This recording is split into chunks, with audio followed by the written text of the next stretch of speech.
আপনি জানেন যে আপনি নিজে নিরাপদে বাইরে বসে আছেন, আর আপনার কোটি কোটি নেতা কর্মী দেশে বসে আছে। আপনি এখন বিএনপি আপনার শত্রু, জামাতও আপনার শত্রু, এনসিপি আপনার শত্রু, এখন সেনাবাহিনীটিরও শত্রু বানায় বসে থাকেন।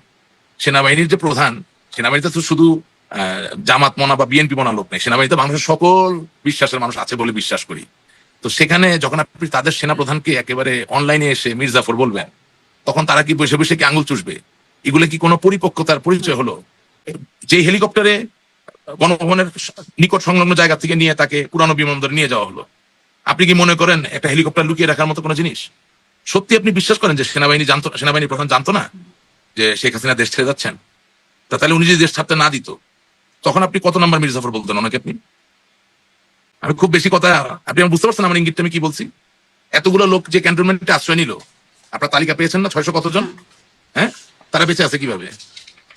উনি ওদের কাছে কিভাবে বেঁচে আছে? যদি ম্যাজিস্ট্রেসি ক্ষমতা প্রাপ্ত সেনাবাহিনী ইচ্ছা থাকতো ওনাকে খুঁজে বের করার, ওনার ক্ষমতা ছিল নাকি পালায় কলকাতা ইন্ডিয়া ঢুকার? এসএসএফ নেত্রীকে বাঁচিয়েছে, পিজিআর নেত্রীকে বাঁচিয়েছে। এসএসএফ কিসের সদস্য? এসএসএফ সেনাবাহিনীর সদস্য। এসএসএফ মূলত নৌবাহিনী বিমান বাহিনী থেকে আসে। পিজিআর প্রেসিডেন্ট কাজ পুরাটাই হচ্ছে সেনাবাহিনীর সদস্য। তাহলে আপনি সেই বাহিনীর প্রধানকে আপনি ওপেনলি এইসব কিসের জন্য আপনি এগুলা বলবেন? আপনি ফোন করেন না সেনাপ্রধানকে, আপনার এত ক্ষমতা থাকলে আপনি ফোন করে সেনাপ্রধানকে বলেন যে তুমি আমাদের সাথে কেন বিশ্বাসঘাতকতা করবে, বোঝাপড়া করেন। আপনি তার সাথে গোপনে একটা রাজনৈতিক ফ্ল্যাগ মিটিং করেন না। যদি একটা ক্ষমতা থাকে, আপনি এখানে শরীর এলায় দিয়া আপনি একটা ওয়েব ক্যাম লাগাই দিয়ে আপনি বাংলাদেশের সেনাপ্রধানকে আপনি মির্জাফর ডাকতেছেন, মানে কোন ইকুয়েশনে? ইকুয়েশনটা কি আপনার? আপনি কি জানেন আপনি কি করতে চান? আপনার কর্ম পরিকল্পনা কি বলেন আমাদেরকে, আমাদের জানার অধিকার আছে। এখন প্রবলেম হচ্ছে এই কথা বললে আপনাকে আবার ওই যে আগের মতো বলবে যে রাশেক রহমান এই কারণে। আমি তার সরকারের পক্ষে কথা বলি, সরকারের বিপক্ষে কথা বলি, কিন্তু এই লোকের ধারণা ওই লোকের বিরুদ্ধে কথা বলা মানে আওয়ামী লীগের বিরুদ্ধে কথা বলা। আপনি যদি আপনার রাজনৈতিক অভিজ্ঞতা বা বাস্তবতা সেটি বিবেচনা যদি আমি প্রশ্নটা হচ্ছে এটা যে কি মনে হয় সামনে নির্বাচন যেই বাস্তবতা ইতিমধ্যে তৈরি হয়েছে বা আপনারা আছেন, তাহলে সামনে নির্বাচন যেতে পারবেন? আপনি নির্বাচন করবেন, সেনাবাহিনীর প্রধানকে ভালো করে মির্জাফর ডাকতে ডাকতে নির্বাচন করতে যাই, নির্বাচনে নিয়ে বাইর করে দিবে আপনার। ফাইজলামি করা যাবে কোনো কথা নাকি এসব? হ্যাঁ, আপনি পুলিশ বাহিনী 15 বছর ধরে চালাইছেন, বুঝলাম, ঠিক আছে, পুলিশ পারে নাই, কেন পারে নাই সেগুলো দেখেন। আপনি এখন পুলিশকে গালিগালাজ করতেছেন, what the hell are you talking about? আপনি এটা কেন করবেন? ঠিক আছে, আপনার মনে থাকুক না, আপনি মনে রাখেন কে ভালো কে খারাপ, ঠিক আছে, তার সাথে বোঝাপড়া করবেন কি করবেন না সেটা দেখা যাবে। আদৌ করতে পারবেন কিনা সেটাও তো দেখার বিষয় আছে। লাফালাফি করলে তো হবে না। কিন্তু আপনি এইভাবে ওপেনলি কথা বইলা আপনি নিজে নিরাপদে কি ওই যে চুলের প্রতিস্থাপন করতেছেন কলকাতায় আওয়ামী লীগের এমপি, মাথায় চুল নাই, সময় আছে তো, জিম করতেছে, পিলেট করতেছে, আমরাও করতেছি, আমরা ভালো, আমরা তো নিরাপদে আছি। আর এখানে আমরা এমন সব বক্তব্য দিচ্ছি যে আমার দেশের নেতা কর্মী পাশার চামড়া উঠাই ফেলতেছে। এটা কোন মানে আছে বলে? সেনাপ্রধান বঙ্গবন্ধু কন্যা জননেত্রী শেখ হাসিনা, এখন কোন কনসিডারেশন উনি সেনাপ্রধান হয়েছেন ওই ফাইল তো আমি পাই নাই, আর সিদ্ধান্ত নেওয়ার সুযোগ আমার নাই। এটা নেত্রীর একক সিদ্ধান্ত, এটা দ্বৈত সিদ্ধান্ত না। উনি তাকে সেনাপ্রধান করেছে, আচ্ছা ভালো। এখন আমি যদি ধরে নেই তিনি বেইমানি করেছেন, আপনার আমার ভাষা তো বেইমানি হবে। দুই পাড়া প্রতিবেশী, দুই ভাই বোন, হ্যাঁ, দুই আত্মীয়, তারা যখন ঝগড়া বিবাদ করবে তখন তো শুধু বেইমান কেন, আরো অশ্রাব্য ভাষায় অনেক গালিগালাজ তো দিবে। এটাই তো বাস্তবতা। একজন রাজনীতিবিদের মুখে এইসব মির্জাফর বেইমান এগুলা কি আসলে সাজা পায়? তার থেকে বড় কথা, আপনি জানেন যে আপনি নিজে নিরাপদে বাইরে বসে আছেন, আর আপনার কোটি কোটি নেতা কর্মী দেশে বসে আছে। আপনি এখন বিএনপি আপনার শত্রু, জামাতও আপনার শত্রু, এনসিপি আপনার শত্রু, এখন সেনাবাহিনীটিরও শত্রু বানায় বসে থাকেন। সেনাবাহিনীর যে প্রধান, সেনাবাহিনীতে তো শুধু জামাত মনা বা বিএনপি মনা লোক নেই, সেনাবাহিনীতে মানুষের সকল বিশ্বাসের মানুষ আছে বলে বিশ্বাস করি। তো সেখানে যখন আপনি তাদের সেনাপ্রধানকে একেবারে অনলাইনে এসে মির্জাফর বলবেন, তখন তারা কি বসে বসে কি আঙুল চুষবে? এগুলো কি কোনো পরিপক্কতার পরিচয় হলো? আর এখন থেকে সেনাবাহিনীকে সবাই বলছে, এদিকে একদল বলছে ঘিলু নাই সেনাবাহিনী, এরকমও বলছে। বলুক, সেটা আমি কি বলছি সেটা আপনি যদি সিমলেস ভাবে শুনেন, আপনি আমার চিন্তার জায়গাটা বুঝতে পারবেন। হ্যাঁ, যেমন ধরেন আসাদুজ্জামান খান কামাল সাহেব উনি বীর মুক্তিযোদ্ধা। হ্যাঁ, তো তাইলে উনি যদি বীর মুক্তিযোদ্ধা, যেহেতু অনেক কথা ছোট করা যাবে না, সম্মান করা যাবে না, এবং উনি আমার সাথে খুব ভালো সুসম্পর্ক, আমি সেটাতে বলছি যে এই যে আপনি সবগুলো বক্তব্যকে আনতে হবে। এই যে বিপ্লব বড়ুয়া ধরেন দলের যে দপ্তর, সে বলছে আমরা টেরই পাইনি কি হচ্ছে বাইরে। তো আপনি যে টের পাচ্ছেন না, তাহলে আপনার হাতে এনএসআই ছিল, আপনার হাতে বিজিবি ছিল, আপনার হাতে এসবি ছিল, 100 বছরের গোয়েন্দা বৃত্তির একটি সংস্থা এসবি ছিল। তা আপনি কিছু টের পেলেন না, তো আপনি পুলিশ বিজিবি এগুলো দিয়ে কোনো ব্যবস্থা না করতে পেরে আপনি সেনাবাহিনীর কাছে গেলেন। এখন সেনাবাহিনী কোন পর্যায়ে কি করছেন সেটা তো সাধারণ মানুষের পক্ষে জানা সম্ভব না। যদি সে আপনার সাথে বিট্রেও করে থাকে, সেটাকে তো আপনাকে পলিটিক্যাল ভাষাতেই বলতে হবে। এবং রিয়েলিটি ইজ অ্যাজ সাচ যে আপনি নাই, তারা আছে। সুতরাং আপনাকে যদি ব্যাক করতে হয়, হয় আপনি সশস্ত্র সংগ্রাম করবেন, যুদ্ধ করে ব্যাক করবেন, আর নাইলে সমঝোতা করে রাজনীতি করে করে ব্যাক করবেন। এখন এই ভাষায় কথা বললে তার আপনি রাজনীতি করে ব্যাক করতে পারবেন না। তাইলে কি আপনি 1971 সালের মতো অস্ত্র কোথাও থেকে পাবেন?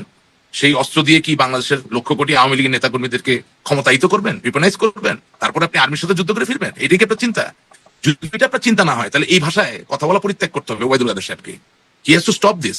I really don't care. All eye care is যে পলিটিক্সটা এগিয়ে যাক। এই ভাষায় কথা বলে পলিটিক্স আগায় না।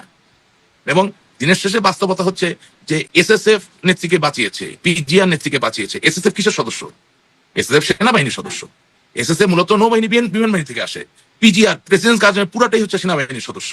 তাহলে আপনি সেই বাহিনীর প্রধানকে আপনি ওপেনলি এইসব কিসের জন্য আপনি এগুলা বলবেন? আপনি ফোন করেন না সেনাপ্রধানকে, আপনার এত ক্ষমতা থাকলে আপনি ফোন করে সেনাপ্রধানকে বলেন যে তুমি আমাদের সাথে কেন বিশ্বাসঘাতকতা করবে, বোঝাপড়া করেন।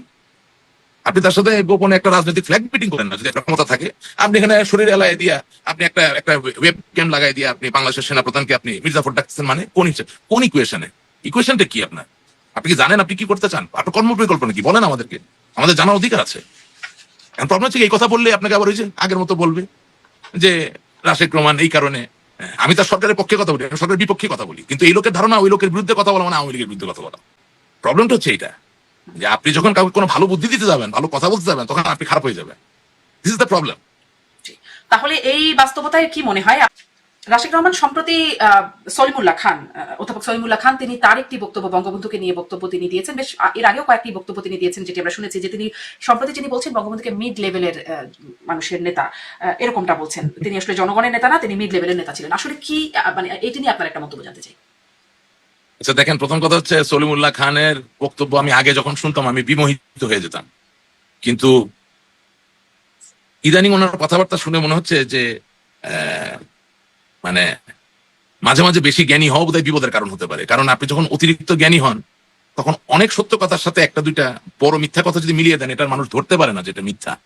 এবং আপনি এখন যে ইস্যুটা সামনে এনেছেন ব্যাপারটা কিছুটা ওরকম। দেখেন, শেরে বাংলায় কে ফজলুল জনগণের নেতা, সরওয়ার দেশের জনগণের নেতা, আব্দুল হামিদ খান ভাসানী জনগণের নেতা, কিন্তু বঙ্গবন্ধু জনগণের নেতা না, মধ্যবিত্তের নেতা। তাহলে উনি বলতে চাচ্ছেন যে যাদের হাত ধরে বঙ্গবন্ধু আজকে এই জায়গায়, তারা সকলে মধ্যবিত্তের নেতা ছিলেন? আমি ওনাকে ছুড়ে দিচ্ছি, এটা গেল এক। আর দুই নাম্বার, ওনার সাথে আমার ডিবেট করার তো কোনো প্রয়োজন নাই। এই নতুন প্রজন্মের কাছে এই তথ্য প্রযুক্তির কারণে আপনি তথ্য, চিত্র, দলিল সবই তো আছে। বঙ্গবন্ধুর কোন আহ্বানে লক্ষ কোটি মানুষ আন্দোলিত হয় নাই প্রকাশ্যে? সেখানে মধ্যবিত্তর সংখ্যা কি এত বেশি কখনো হয়? এটা কি সম্ভব? 1971 সালের আগে পরাধীন যে দেশ, বিশেষত 7ই মার্চে, সেখানে কি মধ্যবিত্ত শ্রেণীকুলের সংখ্যা এত বৃহৎ ছিল যে এই বিশাল 7ই মার্চের যে ঐতিহাসিক বক্তব্য দেওয়ার যে প্রাঙ্গণ, সেই প্রাঙ্গণে লক্ষ লক্ষ মানুষের সমারোহ দেখতে পারতেন? আমার বাড়ি রংপুরের মিঠাপুকুরের রানীপুকুর ইউনিয়ন, ভাঙনি ইউনিয়ন, বিভিন্ন জায়গায় বঙ্গবন্ধু শেখ মুজিবুর রহমান 1950-এর দশকে বাসে নয়, গাড়িতে নয়, সাইকেলের প্যাডেস্টেলে বসে গিয়েছিলেন। সে জনগণের নেতা না, সে মধ্যবিত্তের নেতা। আপনি মধ্যবিত্তের নেতাকে চেনেন নাকি? সাইকেলের প্যাডেস্টেলে করে মানুষের ঘরে ঘরে যায়, রানীপুকুর নামের কোন প্রত্যন্ত ইউনিয়নে যায়, অথবা 4 নম্বর ভাগ্নি নামক কোন প্রত্যন্ত ইউনিয়নে যায়? আমার জানা নাই। এটা গেল এক। আমি যেহেতু উনি খুব তাত্ত্বিক মানুষ, আমি তাত্ত্বিক ভাবে উত্তরটা দিলাম না, প্রায়োগিক ভাবে দিলাম। আর সবচেয়ে বড় যে ব্যাপারটা, গত পরশুদিন আমি আবার নতুন করে ওনার বক্তব্য শোনার রিভাইজ করছিলাম অতীতে।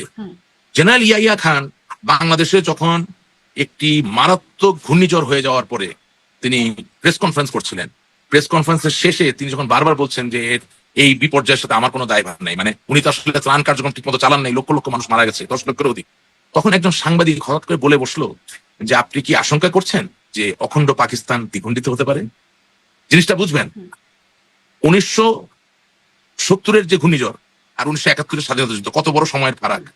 সেই সময় তার সামনে দুর্দান্ত প্রতাপশালী স্বৈরাচার জেনারেল ইয়াহিয়া খানের সামনে একজন সাংবাদিক পাকিস্তানের অখণ্ডতা ভেঙে যেতে পারে এই সম্ভাবনা তুলে প্রশ্ন করছেন, এবং তিনি উত্তরটা দিচ্ছেন যে না, আমি এটা বিশ্বাস করি না, কারণ বাঙালিরাই তো সংখ্যাগরিষ্ঠ, তারা সংখ্যাগরিষ্ঠ হয়ে কেন সংখ্যা লঘিষ্ঠর সাথে সংঘাত করে পাকিস্তানকে ভাঙবে?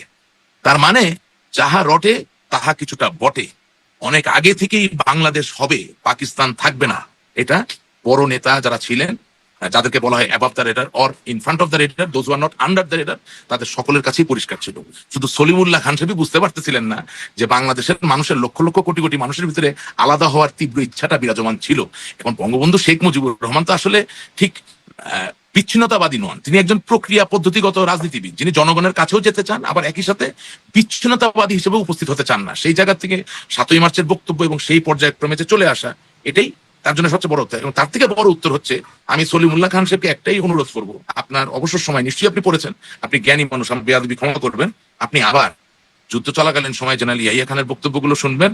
ওখানে উনি মেজর জেনারেল জিয়া রহমানের নাম একবারও বলেন নাই, আব্দুল হামিদ খান ভাসানী তার নামও একবারও বলেন নাই, অথবা অন্য কোনো নেতার নাম বলেন নাই। একটা নামই বারবার বলছেন, শেখ মুজিবুর রহমান, শেখ মুজিবুর রহমান, এবং একটা দলের নামই বলছেন আওয়ামী লীগ, আওয়ামী লীগ। ঠিক একইভাবে আবার 1971 সালে জুলফিকার আলী ভুট্টো, হ্যাঁ, তার বক্তব্যগুলো তো ওই শেখ মুজিবুর রহমান, ওই আওয়ামী লীগ ছাড়া অন্য কোনো নাম আপনি খুঁজে পাবেন না। তাহলে যদি বঙ্গবন্ধু যদি বাংলাদেশের স্বাধীনতার অন্যতম একজন, আমি বলবো মহানায়ক যদি না হন, তিনি যদি তার নামে যদি যুদ্ধটি সংগঠিত না হয়, তাহলে তার নাম তারা কেন বলছেন? তারা কি আমাদের আত্মীয়? তারা কি আমাদের আওয়ামী লীগের কোনো নেতা বা কর্মী? নিশ্চয়ই না। নট অনলি দ্যাট, আপনি জেনারেল নিয়াজি থেকে শুরু করে টিক্কা খান থেকে শুরু করে প্রত্যেকের যে রেডিও ব্রডকাস্ট যেগুলো হয়েছিল, প্রত্যেকটা ট্রান্সক্রিপ্ট শুনবেন, ওই আওয়ামী লীগের কুত্তা, মানে আওয়ামী লীগের ডগ ও আর শেখ মুজিব ছাড়া অন্য কোনো নাম নাই। সুতরাং সলিমুল্লাহ খান সাহেব এত বড় প্রতারণা করার কোনো প্রয়োজন নাই। আপনাকে হয়তো আমরা সম্মান দিতে পারি নাই, বা আপনি হয়তো কোথাও সংক্ষুব্ধ, কিন্তু এর মানে এই না যে বাংলাদেশে 18 কোটি মানুষ যে জামাত করে নতুন, মানে আলবদর রাজাকার ছিল না, তার জন্য তো পরিচয় সে বাংলাদেশী, তার সাথে প্রতারণা করার দরকার নেই। স্বাধীনতার ইতিহাসটাকে যদি আপনি শরবত বানিয়ে দেন, আপনি এখন হয়তো বা কিছুটা জনপ্রিয় হবেন, কিন্তু সময়ের বিচারে আসলে টিকে থাকা কঠিন হবে। নট অনলি দ্যাট, এখানে উল্লেখ্য 1972 সালের 16 ডিসেম্বরের পরে, 71 সালের 16 ডিসেম্বরে জুলফিকার আলী ভুট্টো যখন পাকিস্তানের করাচিতে বিশাল জনসভায়, একেবারে জনসভায় দাঁড়িয়ে বাংলাদেশে আমাদের থেকে আমরা তাদেরকে হারিয়েছি এই জায়গায় যখন বক্তব্য দিচ্ছেন, তখনও শেখ মুজিবুর রহমানের নামই উল্লেখ করেছেন, যে শেখ মুজিবুর রহমানের কারণেই আজ পাকিস্তান বিভক্ত হয়েছে। ওখানে উনি আওয়ামী লীগের কথাই বলেছেন। এগুলো সবকিছুই ধারণকৃত অবস্থায় আছে, লিপিবদ্ধ অবস্থায় আছে। সুতরাং আমরা জ্ঞানীকে ছোট করতে চাই না, আমাদের একটা অনুরোধ, জ্ঞানের প্রয়োগটা তো ঠিক হওয়া দরকার। জ্ঞানের প্রয়োগে যদি আমার পরিচয় হারিয়ে যায়, সেই জ্ঞানকে তো আমি সম্মান করতে পারি অনেক না। ধন্যবাদ রাশিদ রহমান, আপনার বক্তব্য আমার মনে হয় আপনি স্পষ্ট করতে পেরেছেন। অনেক ধন্যবাদ। ধন্যবাদ আপনার। অনেক কিছুই স্পষ্ট হলো, অনেক কিছুর ইঙ্গিত রয়ে গেল। দেখা যাক সামনে নিশ্চয়ই আরো কথা হবে। অবস্থা যদি পরিবর্তন হয় বা পরিবর্তন না হয়, যেই বাস্তবতায় থাকুক সেই বাস্তবতায় অনেক কথা আরো সামনে বলবার থাকবে। অনেক ধন্যবাদ রাশিদ রহমান, যুক্ত হলেন, সময় দিলেন। আবার সামনে কথা হবে। ধন্যবাদ দর্শক, এতক্ষণ সামনে। জি, আপনাকে ধন্যবাদ।